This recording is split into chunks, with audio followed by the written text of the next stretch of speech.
And this is an extraordinary day. This is an issue that, I grew up in the Democratic Party, and every major Democratic leader for 20 years has been making this promise to the American people. This was the fulcrum of Bernie Sanders' runs for presidency, that he was going to eliminate this discrepancy between Europe and the United States.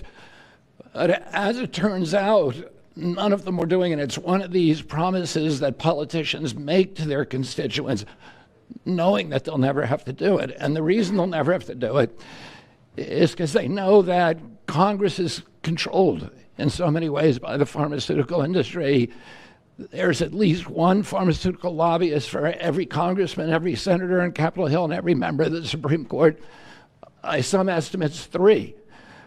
Pharmaceutical companies, the industry itself, spends 3 times what the next largest lobbyist spends on lobbying. So this was an issue that people talked about, but nobody wanted to do anything because it was radioactive. They knew you couldn't get it by Congress. We now have a president who is a man of his word, who has the courage.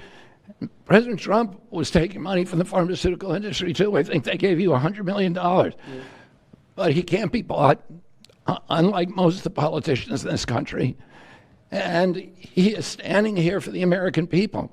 I don't know what, there's writers like Lord Elizabeth Warren or Robert Reich who are saying that President Trump is on this side of the oligarchs. There has never been a president more willing to stand up to the oligarchs than President Donald Trump. And I'm very, very proud of you, Mr. President, for your courage, I'll say, because I don't want to be crude, your intestinal fortitude, your stiff spine, and your willingness to stand up for the American people. We have 4.2% of the world's population. Our country represents 75% of the revenues for pharmaceutical companies. We spend in our country $1,126 per capita on drugs. In Britain, they spend about $240.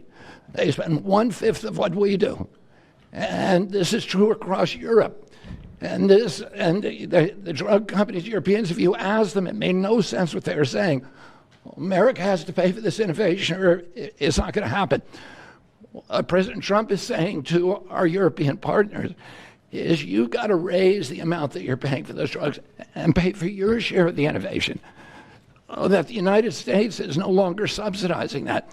If the Europeans raise the price of their drugs by just 20%, that is $10 trillion that can be spent on innovation, and the health of all people all across the globe is going to increase because we're going to have better products. So I'm just so grateful to be here today. I never thought that this would happen in my lifetime. I have a couple of kids who are Democrats, are big Bernie Sanders fans, and when I told them that this was going to happen, they had tears in their eyes because they thought this is never going to happen in our lifetime, and we finally have a president who's willing to stand up for the American people. Thank you. And Dr.